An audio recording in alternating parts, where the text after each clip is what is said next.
Olá pessoal, sejam muito bem-vindos ao meu canal. Eu sou o pastor Wallace Melo e hoje nós vamos falar sobre esse importante tema, né? Se Jesus desceu de fato ao inferno.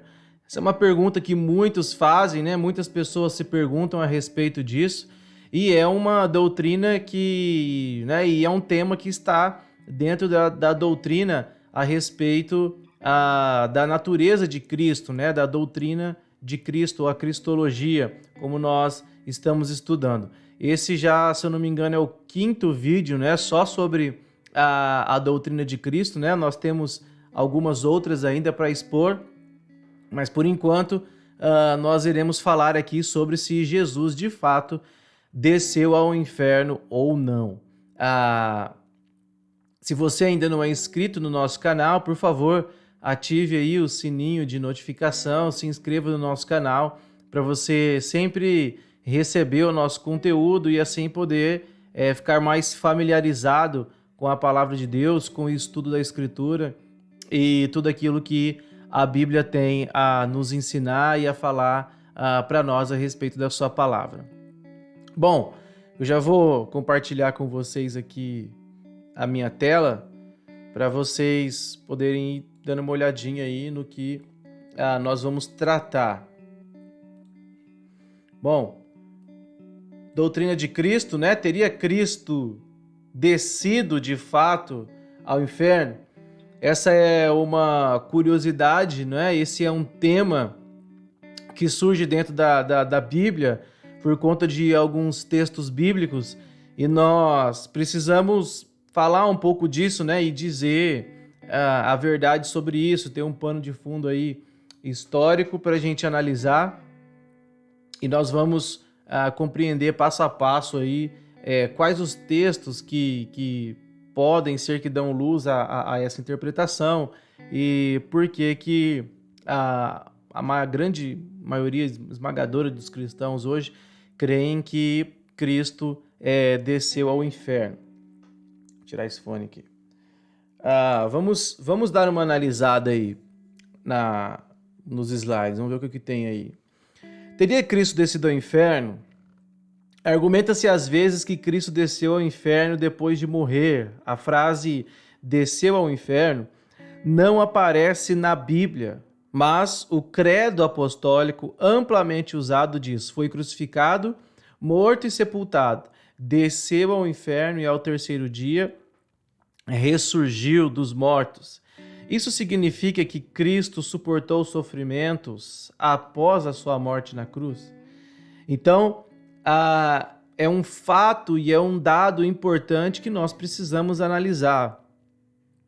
Muitas pessoas compram essa ideia e dizem, né, abertamente, não, que Cristo desceu ao inferno, sem ao menos saber o motivo pelo qual Cristo poderia fazer isso, e sem ter noção do pano de fundo histórico a respeito disso. Porque, de fato, como está aqui descrito no slide, nós não temos nenhum texto bíblico que diz especificamente que Cristo desceu ao inferno. Porém, nós temos um documento antiguíssimo da nossa cultura cristã protestante, não é? Que é o credo apostólico. Depois se você não tem conhecimento disso, coloque aí no seu site de busca, né? Credo apostólico, e você vai poder conferir tudo que esse credo diz. É um texto que está escrito várias doutrinas que nós cristãos confessamos como realidade, não é? Como a existência de Deus, o nascimento virginal de Cristo, o Espírito Santo e a sua Santíssima Trindade, que Cristo veio em carne, né? Que ele era Deus homem, que Cristo morreu para nos purificar e nos salvar dos nossos pecados. E dentre isso, o credo apostólico tem essa frase, né? Desceu ao inferno e ao terceiro dia ressurgiu dos mortos. O que também faz com que as pessoas que entendem e aceitem a ideia de que, sim, Cristo desceu ao inferno, falar se ele desceu ao inferno foi quando? né, foi no período da sua crucificação, assim como está no credo, né? Foi crucificado e morto. Uma vez que Cristo estava morto, não é? Ele foi em espírito ao inferno e pregou aos espíritos em prisões, né? Como nós vamos ver as possíveis bases bíblicas para essa interpretação. Origem da frase desceu ao inferno. A frase desceu ao inferno não consta em nenhuma das primeiras versões do credo, até que ela apareceu em uma das duas versões de Rufino, né? O Rufino era, se eu não me engano, um presbítero da igreja, né? Um homem influente, importante, e ele meio que deu uma corrigida no credo. E aí, os credos mais antigos, né? As primeiras versões, eles diziam apenas que Cristo foi crucificado, morto e sepultado. E aí depois eles vão, e ao terceiro dia ressurgiu dos mortos. E aí Rufino, não sei por que ele fez isso, né? Eu até acho engraçado quando o pastor Heber Campos comenta isso, ele fala que Rufino achou bonitinho essa palavra, né? Desceu ao inferno. E aí ele colocou lá, desceu ao inferno. E aí, junto com foi morto, crucificado, né? Foi crucificado, morto, ele acrescentou desceu ao inferno e depois ressuscitado, né? E com isso, de acordo com esse acréscimo, e a partir disso foi em que a ideia de que Cristo de fato desceu ao inferno foi aí plenamente expandida. Mas até 390 depois de Cristo, nenhum cristão tinha essa concepção ou acreditava nessa ideia de que de Cristo ter descido ao inferno. Se ele desceu ao inferno, ele foi fazer o que lá? E por que ele precisou ir lá? Quais são as bases bíblicas para nos colocar diante disso e para expor isso como uma verdade doutrinária, né, que nós devemos crer? Alguns possíveis apoios bíblicos para essa suposta descida ao inferno. Atos 2, capítulo 27, né, na versão King James, diz assim: a palavra grega para inferno, que é a Hades, pode significar túmulo, né, ou morte. Aqui é Atos 2, 27, deixa eu dar uma olhada aqui. Atos, capítulo 2, versículo 27, né, Pedro está citando aí Davi, né, porque não deixará a minha alma na morte, nem permitirás que o teu santo veja corrupção. Aqui, a minha Bíblia, a revista e atualizada, já traduziu como morte, né? O que Pedro está querendo dizer aqui por meio de Davi é que essa palavra grega aqui, Hades, que está no original grego, ela significa morte. Então, os exegetas aqui, os tradutores bíblicos já entenderam que esse texto estava falando disso. Por quê? Porque no contexto aqui em que Pedro está anunciando a palavra de Deus aqui em Atos 2, após o Pentecostes, ele está falando da ressurreição de Cristo. Então a ideia de Pedro aqui é expor que Cristo de fato ressuscitou. E essa ressurreição de Jesus não é uma invenção da cabeça dos apóstolos, porque anteriormente o próprio Davi, né, por boca de Davi, o Senhor Deus já havia falado que ele não deixará minha alma na morte, nem permitirá que o meu santo veja corrupção. Então, de fato, Cristo ressuscitaria, e isso é profetizado desde muito antes da sua vinda, né, e da sua morte. Então, esse texto que é, às vezes, usado para dizer que Cristo desceu ao Hades, por causa de uma tradução aí da King James e de algumas versões que aceitaram trocar aí a morte pela palavra inferno, né, que é a literalidade do Hades, né, da palavra Hades, tem usado esse texto para falar que Cristo desceu de fato ao inferno. Olha só, Lá em Atos 2, 27 está escrito que não deixará a minha alma no Hades, né? Ou seja, não deixará a minha alma no inferno. O que, na verdade, aparenta fazer mais sentido aqui é que Pedro está falando mesmo da morte, do fato de que Jesus seria ressuscitado pelo seu Pai. E não ser uma validade para dizer que Cristo desceu ao inferno, né? Esse texto seria muito raso para falar a respeito disso. Então, parece que esse texto não deixa margens para a gente conceder aí uma suposta doutrina de que Cristo desceu ao inferno, baseado em Atos 2, 27. Outro texto que serve como apoio para quem interpreta dessa maneira é Romanos capítulo 10, versos 6 a 7, não é? Vamos dar uma olhada aqui. Romanos 10, versos 6 até o 7. Mas a justiça decorrente da fé, assim diz: não perguntes em teu coração quem subirá ao céu, isto é, para trazer do alto a Cristo, ou quem descerá ao abismo, isso é, para levantar Cristo dentre os mortos, não é? Alguns têm usado essa passagem também como forte argumento para dizer da descida de Cristo ao inferno. Mas o que me parece é que o centro dessa passagem é que Paulo está dizendo às pessoas que não façam essas perguntas, porque Cristo não está longe, né? Mas ele está perto. O contexto aqui é dos judeus que desprezaram a justiça de Deus, que desprezaram a mensagem do Evangelho. E aí o apóstolo Paulo está dizendo: não faça perguntas do tipo: será que ele subirá ao céu? Não perguntes em teu coração quem subirá ao céu, porque Cristo não está, né? Cristo é transcendente, mas ele também é imanente, ele está próximo de nós, ele está conosco, ele está ao nosso redor, está dentro do nosso coração. Deus não é um ser distante.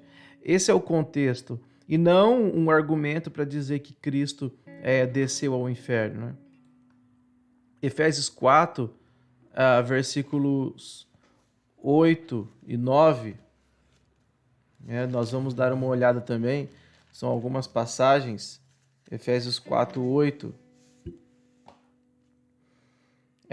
Por isso diz: quando ele subiu às alturas, levou cativo o cativeiro e concedeu dons aos homens. Ora, o que quer dizer subiu, senão que também havia descido até as regiões inferiores da terra, né? Esse texto aqui talvez seja, junto com aquele texto de Pedro, né, um dos textos mais influentes e mais usados, né, que Cristo desceu às regiões inferiores da terra. Uma das traduções da NVI entende desceu como a vinda de Cristo à terra, como criança, né? Regiões inferiores que são a terra, é a tradução que eles colocam, né? Regiões inferiores, né? Havia descido até as regiões inferiores, que é a terra. Eles não colocam em forma de pergunta, como está aqui na revista atualizada.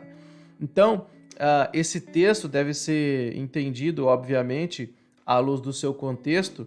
E o que Paulo está fazendo aqui, ao que me parece, no capítulo 4, é expor a singularidade do Evangelho, e que esse Evangelho não foi e não é restrito a somente um povo, não é? E que esse povo cristão que serve a Deus, que é de toda raça, tribo, língua e nação, deve se preservar em unidade, porque Cristo graciosamente desceu às regiões inferiores da terra. As regiões inferiores da terra é a própria terra.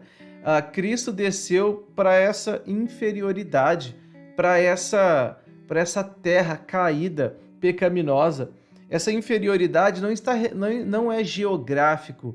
Essa regiões inferiores da terra é um termo, tem uma conotação espiritual, não é? Regiões inferiores da terra não é geográfico, é a condição espiritual do povo em que ele veio buscar, em que ele veio salvar, não é? Seja ele judeu ou gentil, Cristo vem para esse povo dessas regiões inferiores da terra, para quem estava num céu que habitava na luz inacessível, perfeito em graça, em divindade, em perfeição, nunca conheceu o pecado, nunca se aproximou de pecadores.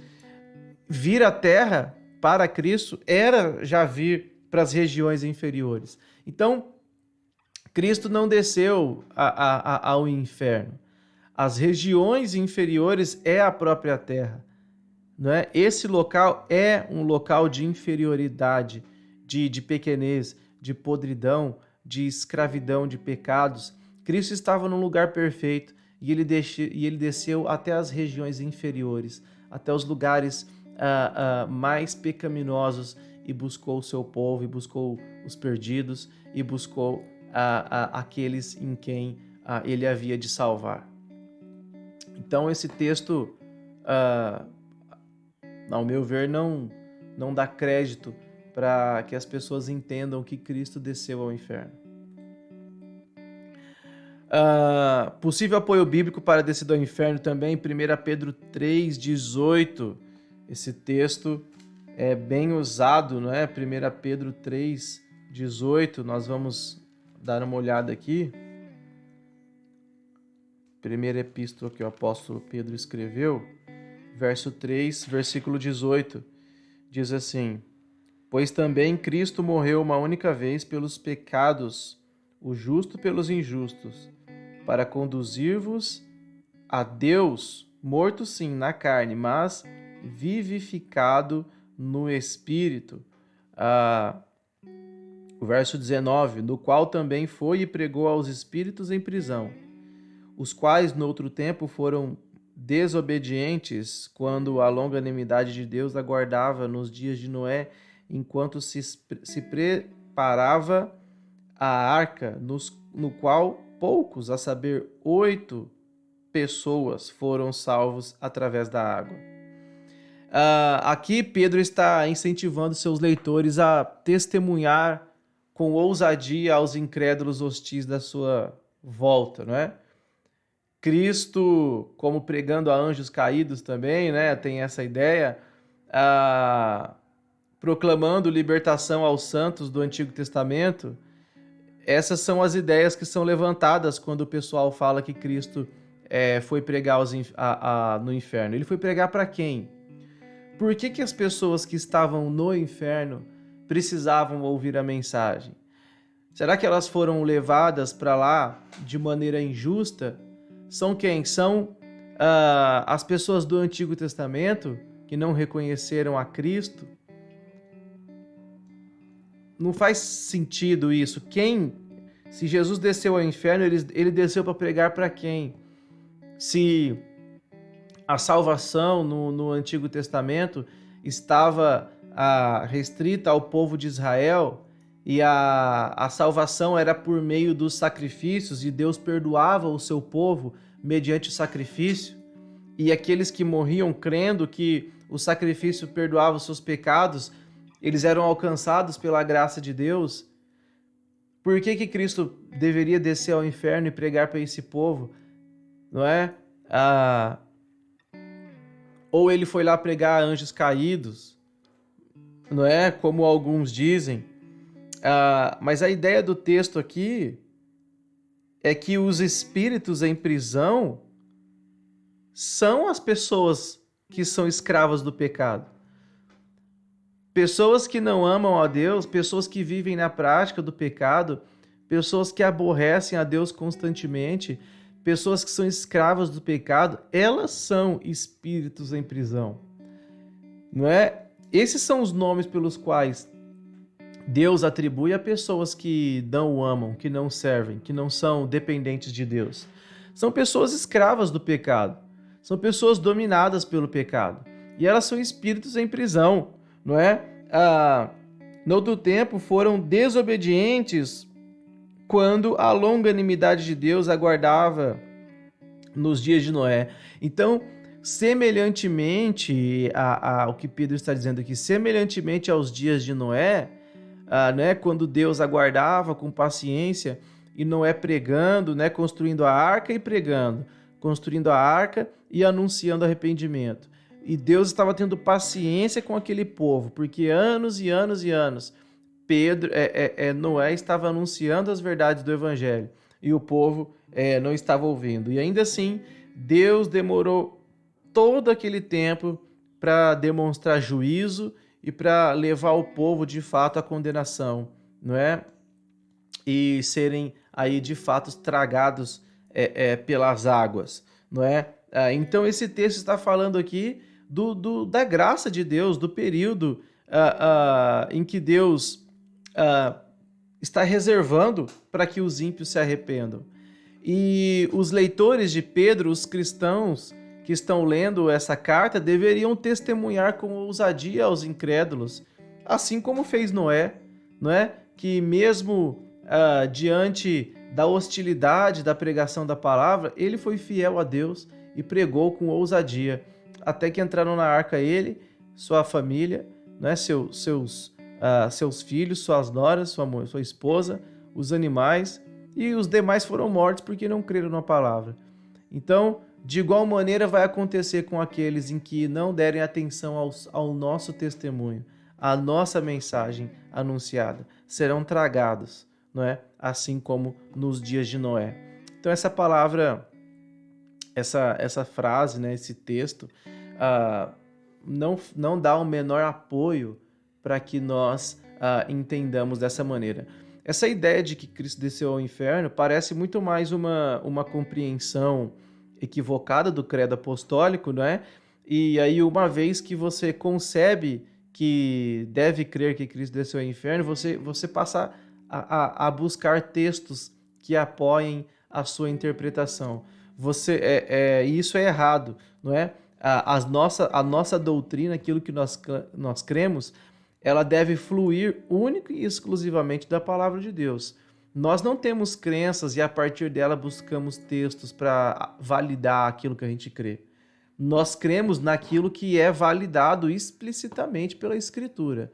Então, nós não validamos as nossas crenças baseado num contexto histórico ou baseado apenas num achismo da nossa parte. Não, a doutrina sadia, bíblica, ela primeiramente é extraída da palavra de Deus, não é? Ela não é criada pelo homem e a partir disso as pessoas vão buscar texto bíblico para comprovar isso, não é? Não, tudo que a gente faz, tudo que a gente prega, tudo que a gente anuncia flui da palavra de Deus diretamente e não das nossas experiências, daquilo que a gente acha. 1 Pedro 4,6: Pois para este fim foi o evangelho pregado também a mortos, para que mesmo julgados na carne, segundo os homens, vivam no espírito, segundo Deus. Os mortos são pessoas que morreram no presente, ainda que estivesse vivas sobre a terra quando o evangelho foi pregado a elas. Bom, isso está em plena conexão e harmonia com aquilo que Paulo fala em Efésios capítulo 2, que nós estávamos mortos em delitos e pecados. A Bíblia tem uma maneira muito rude de falar com quem não pertence a Deus. Antes de Cristo, você é uma pessoa morta em delito e pecado. Você é um morto-vivo. Você vive para o pecado, você está morto para Deus, você não quer saber das coisas de Deus. Tudo aquilo que é relacionado à santidade, espiritualidade, temor a Deus, santidade, amor, comunhão, domínio, tudo isso você está morto. O que você quer é o pecado. Então, o que o apóstolo Pedro está dizendo aqui basicamente é isso. Olha, o evangelho foi pregado a mortos, não é? O evangelho pregado também a mortos, para que mesmo julgados na carne, segundo os homens, vivam no espírito, segundo Deus. Então, o que nós fazemos aqui é pregar a mortos. Nós estamos anunciando a verdade a mortos. E o espírito vem e traz vida a essas pessoas, né? Então a ideia de que pregar a mortos aí é Cristo indo lá e pregando ao inferno não faz o menor sentido. Porque não há nenhuma menção evidente aqui de que Pedro está falando da pessoa de Jesus Cristo. Ele só diz, pois para este fim foi o evangelho pregado também. Não diz que Cristo desceu ao inferno e pregou o evangelho a pessoas no inferno. Algumas oposições bíblicas a essa descida ao inferno. O primeiro é esse texto, né, de Lucas 23:43, quando Jesus diz, hoje estarás comigo no paraíso. Então, o que Cristo está dizendo é que, ao ladrão da cruz, é que, olha, hoje, assim que nós morrermos aqui nessa cruz, nós vamos estar no paraíso. Eu e você, nós estaremos no paraíso, porque eu não vou estar no inferno, não vou pregar aos espíritos em prisões, não é? Esse texto não significa isso. Hoje mesmo, você vai estar comigo no paraíso, não é? João 19:30, quando Cristo está a segundos antes da sua morte, ele diz, está consumado, ou seja, acabou. A minha obra foi concluída. Eu entrego, Senhor, o meu espírito, como diz Lucas 23:46. Hoje mesmo estarás comigo no paraíso. Está consumado e entrego o meu espírito. Está consumado, eu não tenho que descer ao inferno. Se o último passo de Jesus foi descer ao inferno em espírito, ele deveria dizer lá, olha, está consumado. Não foi lá que Cristo disse está consumado, ele disse está consumado na cruz. Né? Ele disse está consumado no Calvário. Ele disse está consumado pregado numa cruz. E não depois que anunciou o evangelho aos perdidos, aos mortos em prisões, né? Como alguns entendem. Entrego o meu espírito. Então, se Cristo morreu, o seu corpo estava pendurado numa cruz e o seu espírito voltou a Deus que o deu. Então, não há a menor possibilidade dele estar pregando em espírito e aos espíritos em prisão, porque ele estava com o próprio Deus. Ele entregou e ele estava lá com o ladrão da cruz e ele também estava consumando todas as coisas no ato da crucificação e da sua morte. Né? O próximo passo é a sua ressurreição. E aí todo o plano da redenção estará plenamente cumprido, porque Cristo morre e ressuscita por meio de Deus Pai. Então, eu espero que tenha ficado claro para você que essa doutrina a respeito e essa ideia de que Cristo desceu ao inferno não tem muita base bíblica, não é? E ela é um pouco desconexa com a Escritura. Os textos que são usados para falar que Cristo desceu ao inferno está, na verdade, distorcendo o real sentido do texto e que também isso faz parte de um contexto histórico mal compreendido e que isso veio desde o ano 390 e vem se arrastando até aqui. E pessoas que não estudaram completamente os textos, não recorreram à história da igreja para poder ter uma conclusão mais aprimorada a respeito disso, têm pregado esses erros aí, esses enganos. Mas eu espero que isso tenha ficado claro na mentalidade de vocês e eu espero que esse conteúdo sirva para enriquecer ainda mais seu conhecimento e que Deus venha a ser exaltado na sua vida, na minha. E até o próximo vídeo, se Deus quiser. Fique com Deus. Até lá.